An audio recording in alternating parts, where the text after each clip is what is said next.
Hello, I wish I could do magic like the ancient pharaohs who really used to have those magical powers. They could pick up the things from the air and fish to produce. Now, what is that? Now, this is strange. Now, when it was put and they could. What is happening? Now, I put this in reality. Oh, no, the last time we are going to make it challenging for the coin. It goes really into my hands, and as I just do the gentle gesture, it, it comes back. Now, this is really strange. I mean,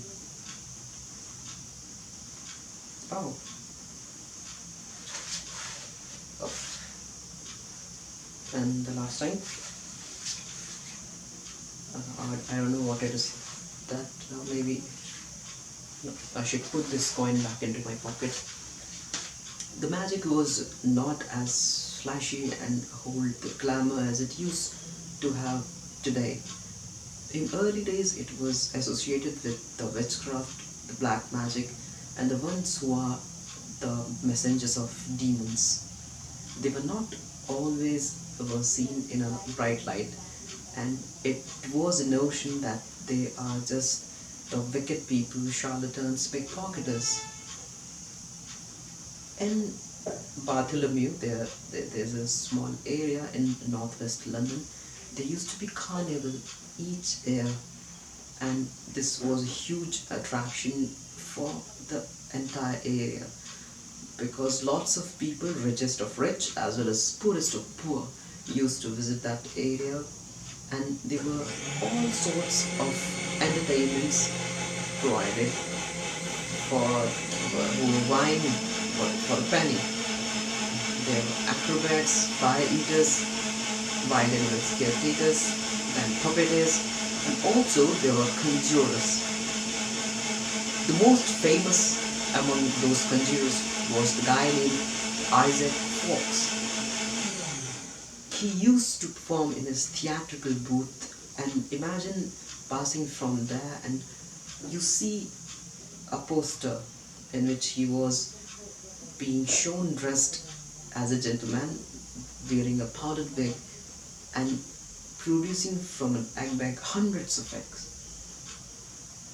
There is a description found about his show, how it went on. Like it says, he showed the in and out of a bag, and he could command hundreds of eggs, and then he could throw the card into the air and turn them into birds.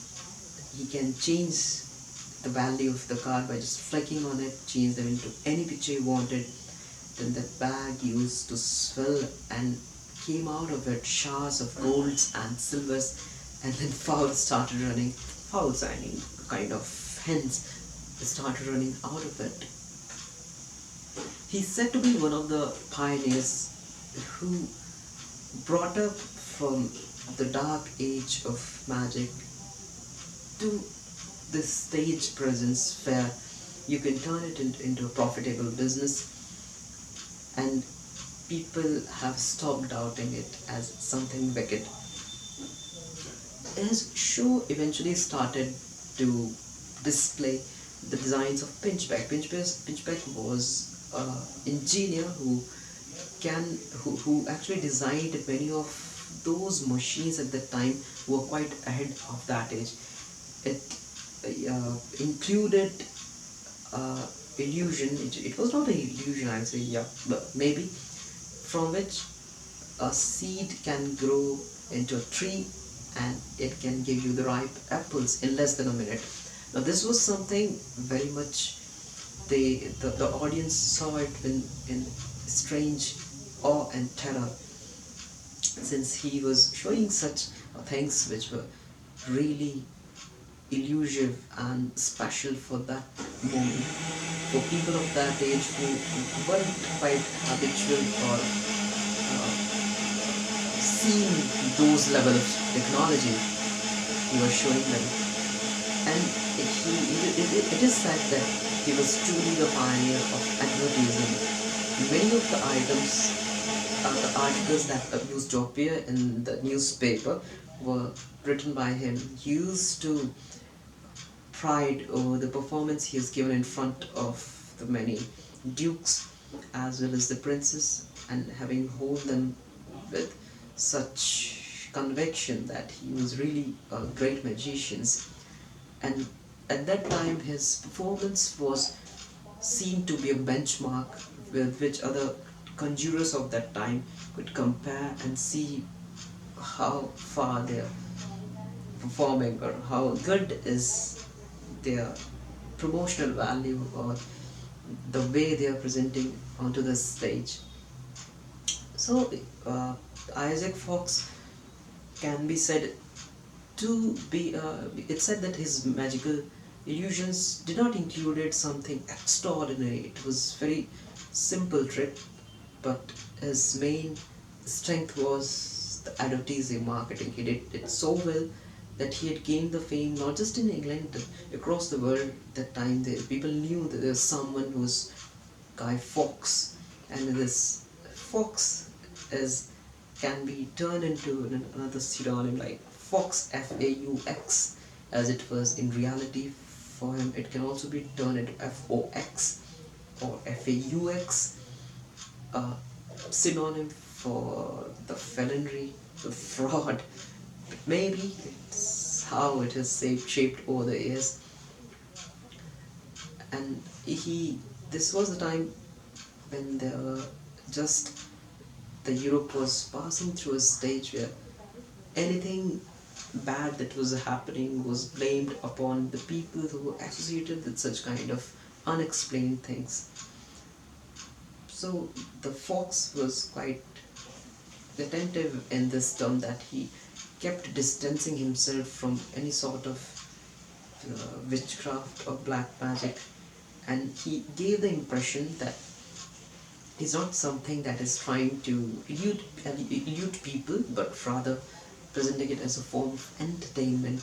And when he included more and more the pinchbeck designed automaton that was a human model that could uh, play on that acrobat, and this was a time when there was no CNC or computers, but still it appeared as if it was working on its own. So it gave more and more impression that he was one of the early scientists who was trying to demonstrate the inventions which were not having been displayed at that time. So that was Guy Fawkes, and he also said, I mean it works even today, that at one point of time he uh, deposited around 700 pounds into the bank, and he challenged any of the conjurers of his age to deposit that much amount into the bank.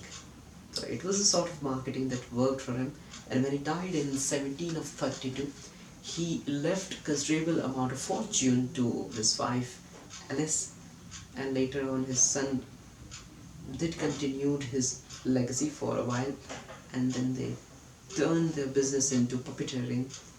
But till now, Isaac Fawkes hold his name into the history, development, and the evolution of magic. It is survived. So I'll keep coming up with more of such magical, significant magicians across the history. And as I research more and more about these people, I'll speak up again in a much organized manner. So that's all for today. Bye.